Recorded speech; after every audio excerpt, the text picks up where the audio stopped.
하고 리시버 되는 데는 반드시 하나님께서 함께 하신다. 아멘. 여기에서 이 조덕상과 이자익의 신실된 그 사랑을 보고 하나님께서 이 두 분을 도와주시게 됩니다.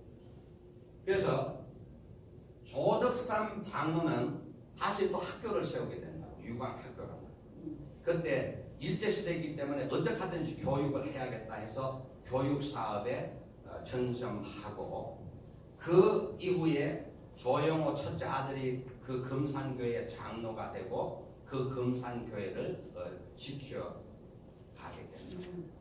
그리고 그럼 이자익은 어떻게 성장하는가? 이자익은 장로가 되고는 전부 다 그 당시는 초기이기 때문에 선교사들을 보조하던 이 조사들이 다 목사로 그이가 발전하는 성장하게 됩니다. 그래서 평양에 장로교에서 만든 신학교가 평양에 생겼다. 그래서 이 장로교 신학학교를 이자익이 가게 됩니다. 이게 전부 다 케이터 목사 다 선교사들 추천을 통해서 그 당시 이자익과 또 다른 목수로 해서 교회를 지은 목수 삼형제가 있어요.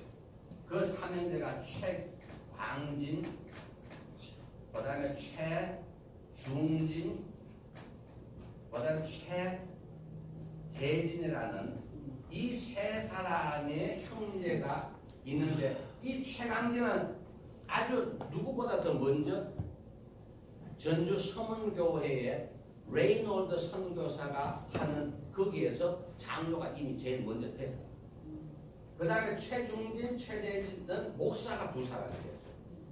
그래서 이 최대진이라는 막내 형제는 금산교회의 초대 목사가 돼요. 제일 먼저. 그리고 이자익은 목사가 안 됐기 때문에 목사 공부를 누가 보내주느냐? 케이터 목사의 추천에 의해서. 국민학교 졸업장도 없어요. 학교라는 건 아니고 달 성경학교라는 성경학교 가서 몇 점 그런 것밖에 없어요.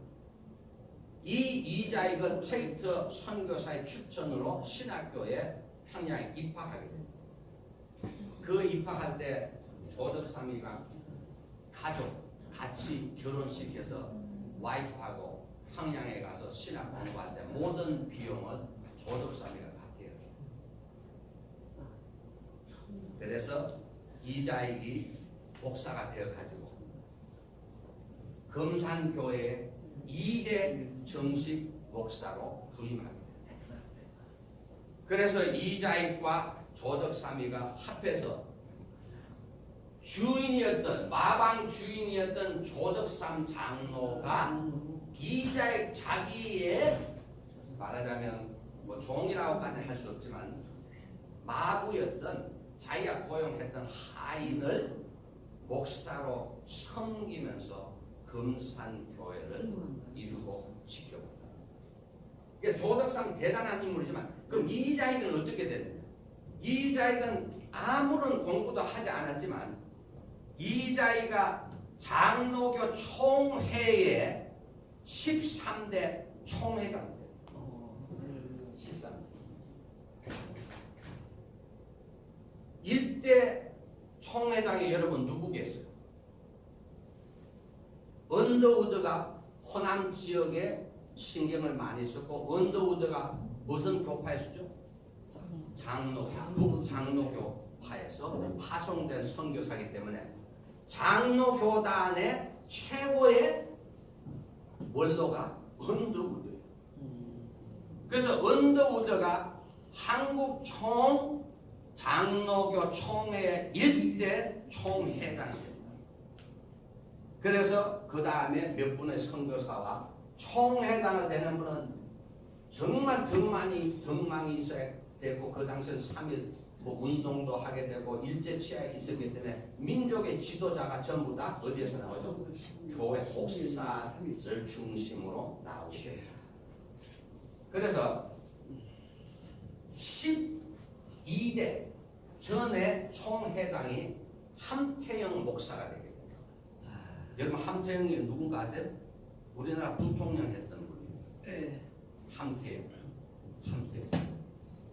함태영 씨가 12대 총회장이 돼요. 그러니까 여러분 이 총회장이 되려면 얼마나 명망이 있어야 되는데 여러분들이 짐작할 수 있잖아요.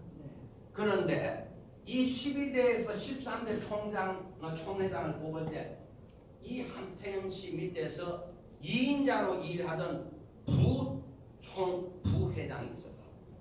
원칙은 그 사람이 당연히 되어야 되지만 또 투표를 했는데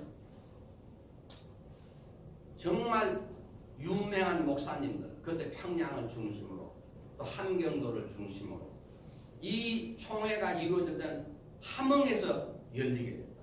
그게 함경도의 유명한 목사님들 처벌이 있는데 이자익이는 이 금산의 조그마한 몇백 명 되지 않은 가장 작은 교회의 목사로서 이름도 없는 시골 교회 목사였는데 이 부회장을 같이서 투표를 했더니 그때 196명인가 투표인데 과반수를 획득해가지고 모든 사람의 기대를 깨고 이 사람이 총회장이 된 거예요. 전부 다 모였던 사람들이 놀라게 됩니다.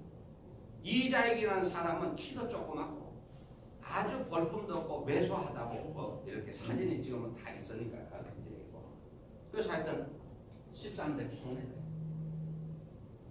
그 책에서도 총회장이라는 것이 얼마나 어려운 자리고 힘든 자리고 그 총회장을 거쳤던 사람들의 면면을 다 설명하고 있다.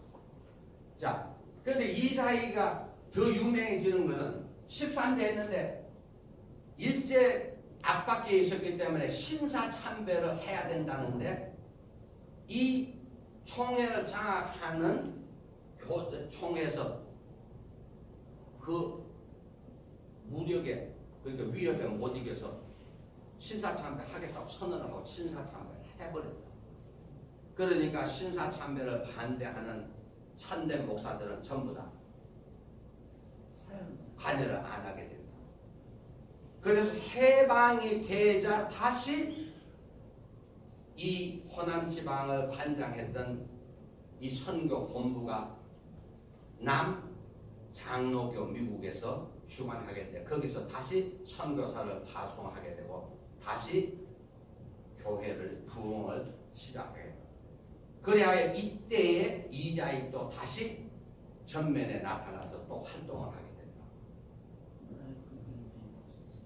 13대 총회장 했는데 33대 총회장을 하게 됩니다.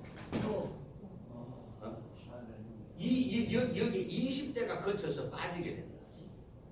그건 일제시대 때 좀 변질된 사회입니다.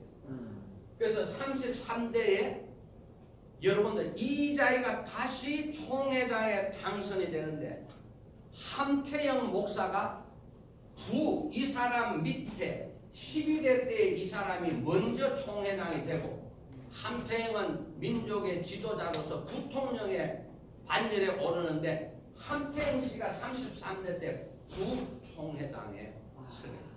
이자익가 총회장이 됩니다. 있을 수가 없는 기독교 역사상 있을 수가 없는 그리고 34대를 또 총회장을 다시 연임합니다. 그러면서 이자익 목사가 대전 신학교를 세우게 됩니다. 지금 대전에 있는 그 신학교는 장로교단에서 세우게 됩니다. 그래서 대전 신학교의 총장, 지금 교계에서 한다 하는 이런 사람들이 중심이 돼가지고 지금 대전 신학교에 이자익 기념관이 설립됩니다. 이자익 목사는 한국 기독교 역사에서 가장 위대한 목사의 거목의 반열에 지금 올라 내년에 가야 되겠다. 3대를 총회장을 한 사람 한 사람도 없어요. 그리고 내년에 가자. 부통령을 제던 함태영 목사가 그 전임 총회장이 이자익이 총회장을 때 부회장을 맡았다는 거예요. 우리가 일반적으로 생각한다는 야 함태영 목사 그러면 야 출제도 왜 하느냐 이렇게 우리가 하고 거절할 수 있지만 하나님께서 맡겨준 이 직책이고 하나님을 위하여 섬기는데 무슨 서열이 있느냐는 거예요. 그러니까 이 함태영 목사도 위대한 인물이라고 우리가 보아야 된다는 것이죠. 그렇죠? 우리가 세상적으로 생각할 때는 어떻게 함태영 그 부통령까지 갈 수 있는 그 인물이 일개 국민학교도 졸업하지 않은 이 무식한 이자익 목사 밑에서 섬길 수 있느냐는 것이죠. 그러나 조덕삼 장로도 이자익을 하나님을 우리가 두려워하기 때문에 하나님의 이름을 거룩하게 하고 빛내기 위해서는 참아야 됩니다. 이게 바로 사퍼링이에요. 여러분들 우리가 사퍼링이라는 말은 사퍼링 하는 자에게는 복이 있노라 이 말은 우리가 못 살아서 노력하지 아니하고 게을러서 고통받는 사퍼링이 아니에요. 이것에 복을 주신다는 거 아닌데 많은 사람들이 복 받는 자는 가난하고 찌들어지게 못 사는 자에게 편에 선다고 오도하고 있다는 것이죠. 우리가 사퍼링하고 고통받는다는 것은 하나님의 영광을 위해서 내 자존심을 죽이고 오로지 하나님의 일을 행할 때에 기꺼이 그 일을 행하는 이게 위대한 것이고 이게 옳은 것이고 이게 의의 길이라는 것이죠. 우리는 금산교회를 방문하고 조덕삼과 이자의 마부의 믿음을 통하여 우리가 어떤 믿음을 가져야 되고 우리가 어떻게 이 세상을 살아갈 것이냐에 대한 새로운 생각을 다시 한번 해봐야 된다는 것이죠. 그래서 이분들 같은 스토리는 사실상 사도행전에 기록돼야 될 이야기라고 할 수 있다는 거죠. 세월이 지나게 되면은 이 두 분의 이야기가 룻과 나오미의 이야기처럼 우리 대한민국의 믿음의 역사에서 사도행정적인 또 기록될 만한 사건이라고 이렇게 평가할 수도 있다는 것이죠. 그래서 이제 클라이막스죠. 네. 이것을 끝내느냐 아니면 제가 조금 더 뭐냐면 우리가 생활에 하는 걸 이야기하느냐 하는데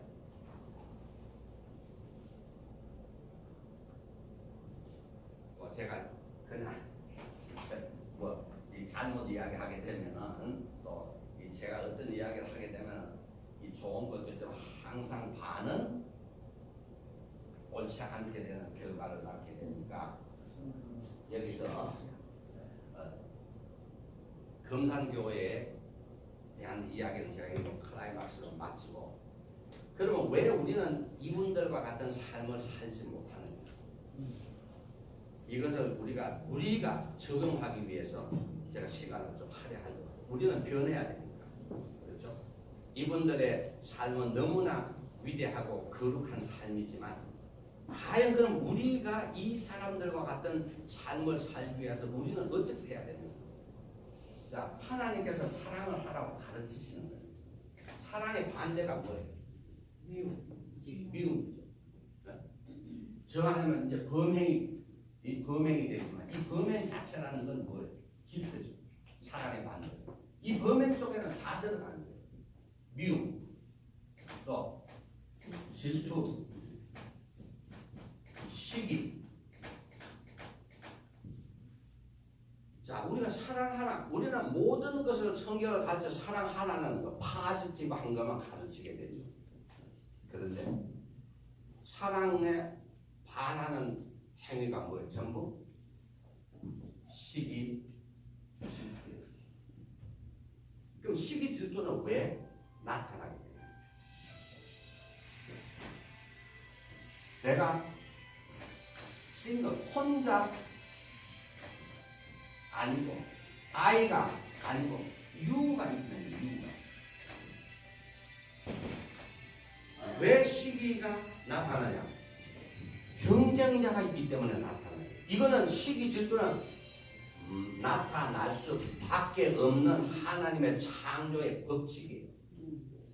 여러분, 우리는 질투하는 하나님이라고 말할 때가 많이 들어보셨죠? 네. 하나님 질투합니까? 질투가 많으셔요. 네? 하나님 질투가 많으셔요. 할 리가 없죠. 제가 우리 강연하는 선생님 하도 스마트 하셔가지고 하나님은 질투를 할 리가 없는 거죠. 왜? He is only one. He is alone. 우리가 하나님은 유일한 하나님이라는 말을 우리가 이해해야 된다는 것이죠. 우리는 다른 신들이 있게 되면 그 신은 질투하는 신이 되지만 only 유일한 신이신데 왜 하나님께서 시기 질투를 하시느냐는 거죠. 그것은 어떤 분들이 질투하는 하나님이다. 성경에도 질투하는 하나님이라는 것 같은 말씀이 쓰여는 적이 있지만 우리는 그것을 올바로 이해해야 된다. 질투하는 하나님이 아니에요. 하나님이 창조하신 것에 대해서는 내가 만족을 못 하신다는 이야기예요. 거기에 기록된 질투는 왜? 여러분이 어떤 것을 만드시게 되면 만족하셔야 되잖아요.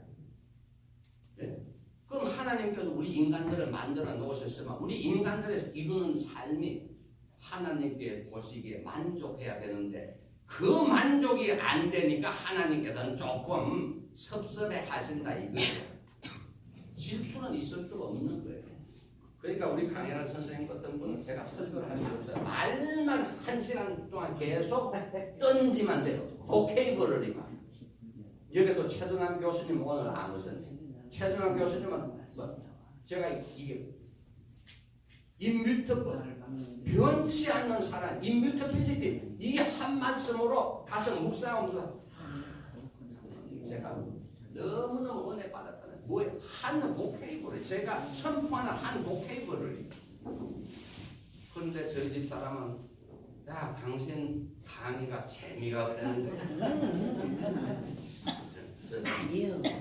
네? 아니 저를 격려하기 위해서 그건 아니지만 항상 저를 뭐냐면 다듬어줘. 제가 그게 도움이 돼요. 왜 도움이 되는가 하면 저 사람이 또 한데 제가 연구를 하면 하나님께 지혜를 잘 주시더라고요. 묵상을 하게 됩니다. 묵상. 자, 혼자 있어야 질투가 필요 없는 거예요. 질투를 할 필요가 없는 거예요. 질투는 두 사람 이상이 생기니까 between 두 사람. 음악은 여러 사람 속에 질투가 나야 되는 것이 그거는 당연한 거고 시기 질투는 있어야 되게 돼 있어요. 이거를 우리는 뭐라고 이야기해요? 선의의 경쟁을 하는 거죠. 하나님께서는 경쟁을 시켜놓았다고요. 그래서 하나님의 이 모든 교리는 역설적이라는 거예요. 왜 가장 사랑하는 인간에게 가장 싫어하는 죽음을 주셨느냐는 거예요. 이거예요. 그런데 지난번 시간에 죽음이 너희들이 그렇게 생각하고 있는 것이지 아니다. 나는 너희들에게 죽음을 절대로 안 준다는 거예요. 그 죽음을 전부 다 swallow하고 death will be swallowed in victory. 승리 속에서 죽음은 언젠가는 완전히 대면될 것이다. 이사야서를 통하여 말씀하여 주시고 그것을 바울이 고린도 교회의 성도들을 통해서 15장이죠. 16장인가 거기에서 죽음에 대한 것을 하셨다. 죽음은 너희들이 생각하는 죽음은 이것은 삼켜져 버리고 내가 영원한 생명을 너희들에게 주셨다고 하나님이 약속하여 주셨는데 우리는 그것을 안 믿고 못 믿는 거예요. 억울해하세요? If God is good and He is almighty, why He gave death to His beloved creatures? 하나님께서 우리를 가장 사랑하여서 만든 하나님의 아들이지만 왜 그러면은 죽음이라는 걸 우리 그 가장 사랑하는 하나님의 자녀들에게 주시느냐는 거죠. 나는 죽음을 없애주고 내 능력으로 죽음을 다 해결해 주겠다고 예수님을 통하여 증거로서 보여주셨고 이미 이사야서를 통하여 BC 730년 전에 죽음은 너희들에게서부터 전부 다 없어질 것이라고 예언하여 주시고 예수님을 통하여 700년 이후에 하나님께서 증거로 보여주시고 그리고 영원히 내 이 계명을 따르는 자들에게는 죽음이 없게 하여 주겠다고 약속을 구약에서도 하셔서 그 구약이 신약에서 이루어졌는데도 누구예요? 안 믿는 거예요. 그것을 바울과 모든 신학자들 하나님의 사람들은 그것을 외치는데 이게 안 믿는 거예요. 왜? 우리의 생각으로 인간적인 생각으로는 불가능하다는 거예요. 여러분은 인간적인 생각으로 불가능하다면 어떻게 없는데 nothing에서 그러면 이런 것들이 전부 다 만들어지고 우리를 이렇게 체계적으로 질서적으로 움직이게 해주시는 거예요. 지혜 있는 자는 그들의 가슴에 말하기를 하나님이 계시지 않다고 이야기한다는 것이죠. 그러나 지혜 있는 자들은 자, 그러면 왜 시기 질투가 일어나냐? 경쟁으로 만들어놨기 때문에 그런 거예요. 여러분들 보세요. 시기 질투가 어디에서부터 시작되죠? 인간이 만들어진 첫 번째 아들이 누구예요? 가인과 아벨에서부터 어떻게 돼요? 가인이 아벨을 죽이게 된다고요. 형제와 형이 동생 형제가 죽이게 되는데 이게 시기 질투예요. 이게 왜 경쟁? 두 사람이 생기게 되니까 시기 질투가 나오는 것이죠. 그 다음에 또 어떤? 그건 뭐예요? 그 다음에 또 나왔는데 계속 아브라함서부터 해가지고 자 이삭의 아들들 에서와 야곱이 어떻게 됩니까? 또 해가지고 싸워서 서로 죽이고 살리냐 하겠죠. 그럼 그 아들도 요셉을 어떻게 되죠? 저 아들 12아들 중에 그거 죽여야겠다고 웅덩이에 다 쳐넣어버려요. 왜? 능력이 있으니까. 예? 자기보다 잘 된다고 하니까 이건 어떻게 돼? 꿈을 꿨는데 집단이 12개 있는데 전부 다 그 곡식단이 이 요셉 곡식단을 보고 11개가 전부 다 엎드린다. 뭐예요? 이게 우리 위에 선다는 거예요. 그러니까 죽어야 되는 거예요. 전부 다 어떻게 시기와 경쟁. 모든 성경도 보더라도 누구의 일어나? 형제들 간에서 가장 가까운. 그럼 시기와 질투는 어디에서 일어나냐? 우리가 아프리카 사람들하고 경쟁합니까? 아프리카에는 뭐를 하든지 대통령이 되든 거기서 부자가 나오든 we don't care. 우리의 삶에 아무런 영향이 없어요. 그런데 내 가까운 가족이 형제가 더 잘 되고 사촌이 땅을 사고 이거 전부 다 우리 가까운 데서 일어나는 사건들이에요. 나를 모르는 저 비욘드에 있는 멀리에 있는 사람들은 우리는 관계가 없어요. 우리는 그렇기 때문에 어떻게 모르는 사람들에게는 너그럽지만 내 주위에 그냥 에브리데이 이게 친구면서도 적이에요. 맨날 내 동반자이면서도 내 적이야. 그러니까 많은 사람들이 이렇게 이야기하죠. 야, 너무 가깝게 하면 안 되겠다. 거리를 두고 경원하는 사이가 가장 좋다는 거예요. 왜? 사랑은 좀 묘한 거예요. 사랑은 뭐지? 하나 되는 게 사랑이에요. 사랑의 저희가 두 개가 떨어진 것을 주고받으면서 하나가 되는 것이 사랑인데 우리는 사랑이 없으면 못 살아가는 동물들이에요. 사랑이 있어야 돼요. 사랑은 왜? Love, perfect love drives out all kind of fears. Even the fears of death. 모든 우리가 두려움을 물려낼 수 있는 것은 완전한 사랑만이 전부 다 drive out 하시죠. 억울해 하세요? 여러분이 사랑을 할 때는 무서운 것이 없어요. 여러분들 여인이 뭐가 힘이 있다고 그 남편도 여인을 사랑하게 되면 어디 가도 무서운 게 없어요. 네? 여러분들 산중에 가가지고 그 무서운데도 사랑하는 남편이나 부인이 옆에 있으면 무서운 게 없죠.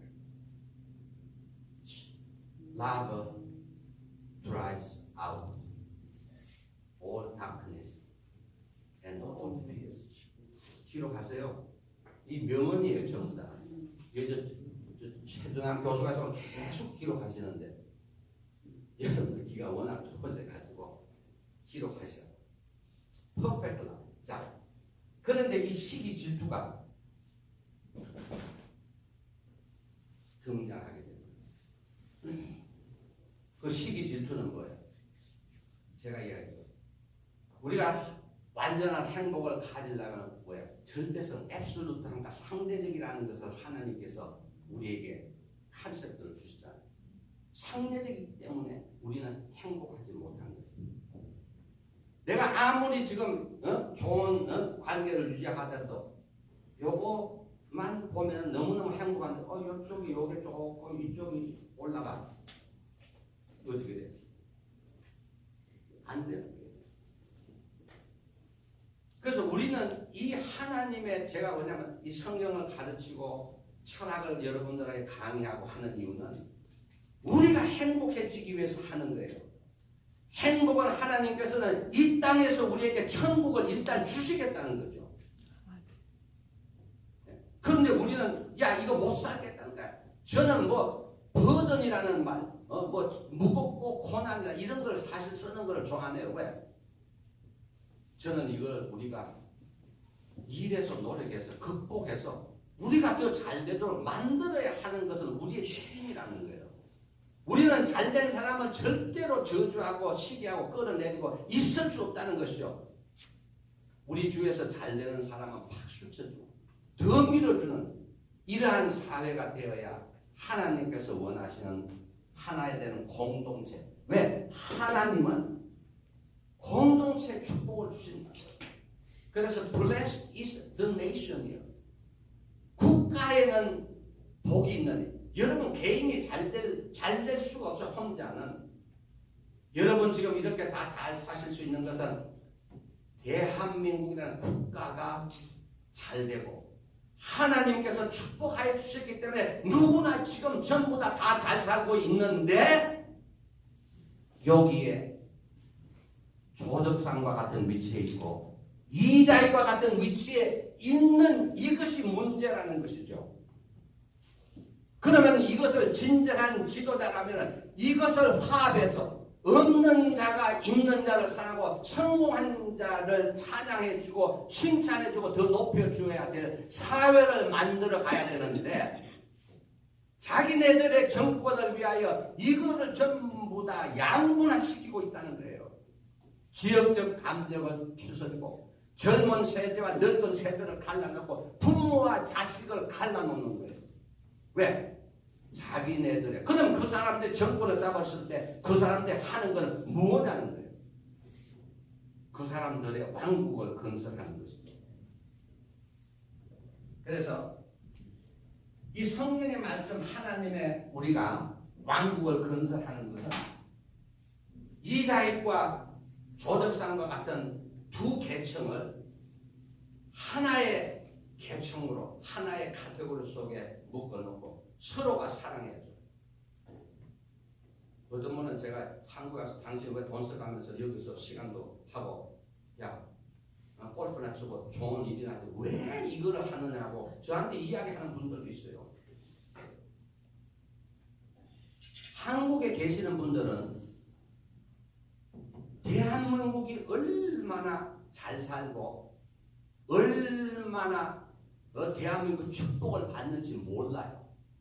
우리는 외국에 가서 그 사람들에게 너무나 많은 시련과 핍박을 받고 성장했기 때문에 대한민국이 잘 돼야 우리가 잘 된다는 걸 누구보다도 우리는 뼈저리게 체험하고 있는 사람들이에요. 그런데 우리가 보니까 이런 어처구니 없는 일이 한국에서 일어나고 있다는 겁니다. 저는 이거의 책임은 있는 사람들에게 원칙적으로 더 책임이 있다고 주장하는 사람이에요. 있는 사람이 정도를 그려야 되고 비즈니스를 하도 정도로 그려야 하고 세금 낼 것도 제대로 내야 되고 앞브라이트한 정신을 가지고 굿한수 좋은 선한 마음을 가지고 올바로 가야 돼. 그러한 삶을 사는 사람, 그러한 기업을 하는 기업에는 하나님께서 넘치는 복을 주시고 하나님이 전부 다 해결해 주신다는 거예요. 그래서 저희는 부담을 주는 삶을 사는 것이 아니라 우리가 베풀어야 되는 삶을 살아야 된다는 거죠. 먼저 조덕상과 같은 한국의 계층들이 클래스가 이자익과 같은 가난한 사람들, 허약한 사람들, 약한 사람들을 사랑으로 대해주는 사랑이 부족한 거예요. 전부 다 자기가 잘나서 했다고 막 그냥 끄덕거리기나 하고 나는 뭐 저런 천한 애들하고는 같이 말이야 밥도 안 먹겠다. 있을 수가 없는 거예요. 저는 지금 뭐 개인 이야기를 잘하는데 제가 고등학교를 나오면 저는 미국에서 있기 때문에 고등학교 친구들은 너무너무나 반가워서 뭐 성공을 했거나 못했거나 내 최선을 다해서 그들을 우정을 주고 있어요. 그런데 한국에 나와 보니까 어떻게 되냐? 야, 나는 걔들하고는 상종을 할 수 없다는 거예요. 걔는 저 있고 우리는 이게 조금 이게 세퍼레이트 그룹이라는 거예요. 자기네들끼리 만나는 그룹만 따로 있어요. 야, 여기에 사는 사람들은 그렇게 젖어서 있을는지 모르자. 우리는 외국에서 살았기 때문에 너무나 대한민국이 잘 돼야 우리가 정말 잘 될 수 있고. 그래서 하나님께서 주신 God, blessed is He, blessed is the nation whose God is Yahweh.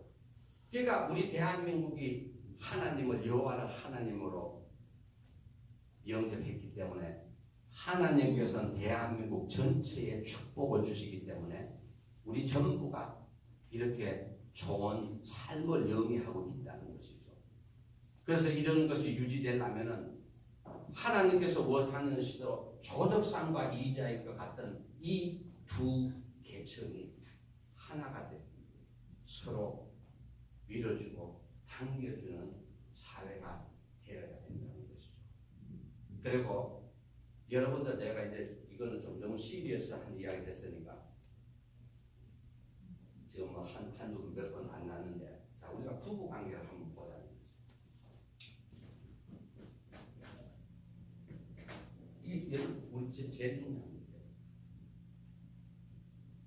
부부 관계가 다 되면은 우리가 웨딩이라는 제가 이게 책을 뭐 하도 읽은 게 많으니까 웨딩이라는 책에 대해서 야 이거 뭐 내가 너무 잘 아는 것이기 때문에 이거 읽어볼 필요도 없다. 하도 유명한 사람이 썼기 때문에 과연 이 사람은 어떻게 썼느냐 해서 제가 읽어봤는데 이 사람의 이야기는 웨딩은 deep spiritual, 깊은 deep spiritual, 영적 spiritual union이라는 거예요.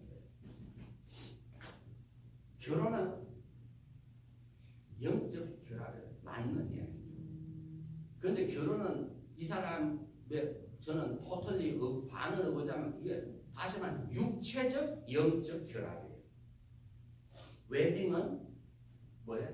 deep spiritual, deep physical and spiritual union. 이게 정확한 거죠. 제가 뭐 유명한 신학자, 철학자들 한다고 그것만을 하는 것이 아니에요. 저도 생각하는 것이 있기 때문에 이것이 옳으냐 그러냐로 판단을 해야 되는 것이죠. 그걸 읽는다고 해서 그대로만 전하는 것이 아니에요. 육체적 우리는 육체적 결합과 왜 이 세상은 피지컬은 육체적 삶이에요. 우리가 하나님께서 주하는 영적 삶이에요. 영적. 이 두 개가 분리되어 있다는 거죠. 우리가 결혼을 하면 육체적 결합 플러스 영적 결합이 동시에 이루어져야 된다. 그런데 하나만 이루어지면 완전하지 못한 사랑이 되는 거예요. 우리가 결혼을 하게 되면 어떻게 돼요? 자, 전부 다 무조건 뭘 결합하겠죠? 육체적 결합이 먼저 오는 거예요. 무조건 영적 결합은 뭐야? 여기서 하자 영으로서 내가 이 사람을 사모할 수 있어요. 좋아할 수 있어요. 그 외도죠. 성경적으로 이야기해요. 내가 마음속으로는 내가 좋아하는 타입은 저기 있는데 마음은 지금 절로 가 있는데 뭐야? 이게 안 되는 거야. 육체가 갈 수 없어. 왜? 묶여있거든. 억울이면 들어. 억울이면. 자, 그럼 육체적 결합을 해서 젊을 때 다 재미나게 살아. 그런데 영적 결합도 이루어져야 돼. 정신적으로. 그런데 이 처음에는 잘 되는데 나이가 들어가니까 어떻게 돼? 남성들은 남성 호르몬이 안 나오죠. 여성 호르몬이 안 나와요. 자, 여기 남자와 메일과 여자, 피메일이 있는데 이것은 어떻게? 이것은 시기 질투가 할 수 없는 대상이에요. 카테고리가 달라. 카테고리. 이거는 철학적 전문적으로는 카테고리 미스테이크예요. 여자와 남자는 비교할 수 있습니까? 강연한 선생님, 여자가 남자 비교할 수 있어요? 대상이 안 되죠. 대상이 안 되죠. 카테고리 디퍼런스예요. 예? 예. 박사님. 이게 안 되죠. 자, 그러니까 남녀 간에는 시기 질투가 있어 없어?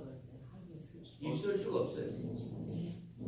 있는데 시기 질투를 보다요. 남자가 이쪽에 여자, 여기에 있는 여자를 넘나 보게 되면 이게 시기 질투가 돼. 이 대상이 나타나 버리니까.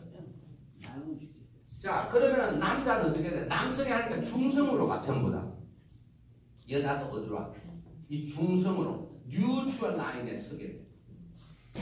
뉴트럴 라인에 선다는 건 뭐예요? 육체적 결합이 이게 안 이루어지는 거예요. 웨딩이나 메리지라는 건 남녀 사람은 이 육체적 결합이 이루어져야 육체적 있을 때는 상관인데 육체적 결합이 안 이루어지는 거예요. 이 중성으로 가게 되는 거예요.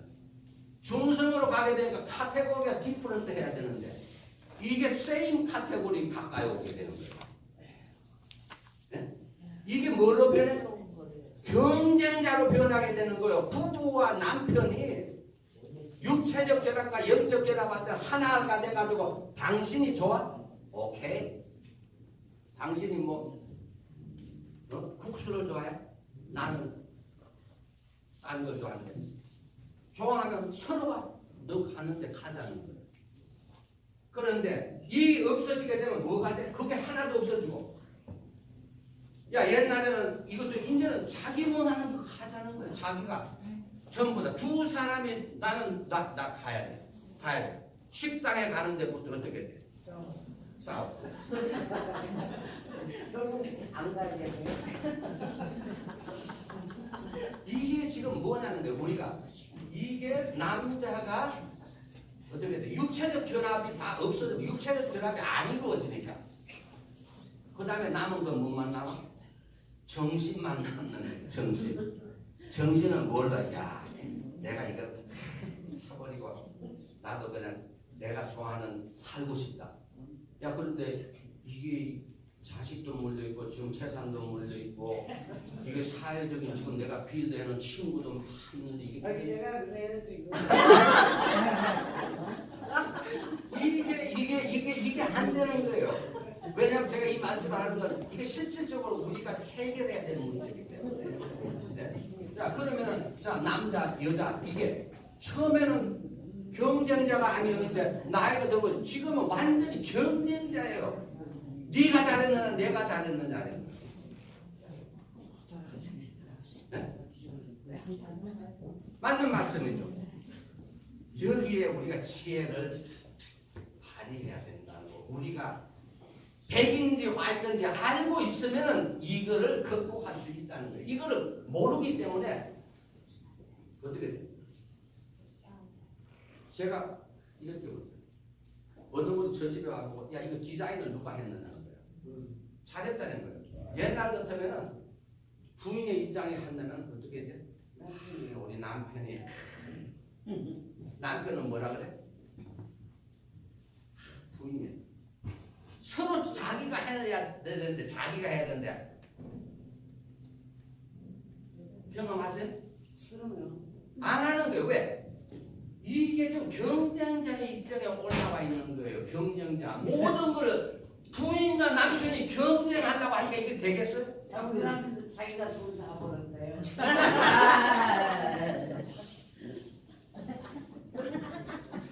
따지고 뭐 하나, 그러니까 하나만 연결하면은, 그러니까 그렇게 되면 낭로부터 다 자기의 헌신만 빛이 나야 된다. 그러니까. 빛이. 법을 바꿔요. 5년씩만 살기로. 법으로다가. 그러니까 우리 여기서 이자익과 지금 조덕삼이 문제만 우리가 볼 것은 아니라 굉장히 저거 제일 중요한 거는 내 가정에서 내 남편하고 나하고 문제부터 좀 해결을 해야 된다는 거예요. 무슨 말씀이세요? 제가 우리 집 사람이 오늘도 한테 맨날 저 옆에서 그냥 야, 내 이야기 절대 하지 마.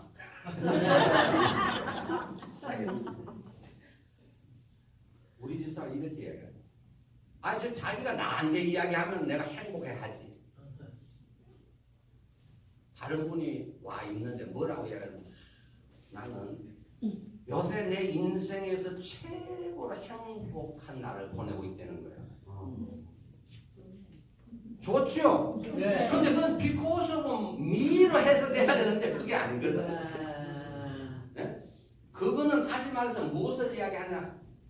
육체의 사랑은 지금 없어졌지만 영적 사랑은 더욱더 성숙하여지고 좋다는 거예요. 제가 왜 이 말씀을 드리려고 하냐면 제가 이제 우리 집사람이 또 당신 내 이야기하면 죽어. 그런데 이거를 안 하면 다른 사람의 이야기를 하면 여러분들이 믿지를 안 하신다고. 네? 믿지를 안 하기 때문에 자, 저 사람이 내가 깜짝 놀랐어. 나는 저 사람이 젊었을 때 제일 행복한 걸로 생각했는데 이 사람이 지금 말이야 맨날 누가 보면은 나는 지금 내 인생에서 최고로 행복하다는 거야. 이게 뭐예요? 육체적인 사랑 아니고 영적 사랑이 있다는 것이죠. 육체의 사랑보다 더 육체의 사랑을 능가할 수 있는 사랑이 영적 스피리추얼 라브가 있다는 걸 저 사람이 고백하고 있는 거예요. 그런데 거기에 첨가하면 저 때문에 여보, 당신 때문에 요것만 들어가면은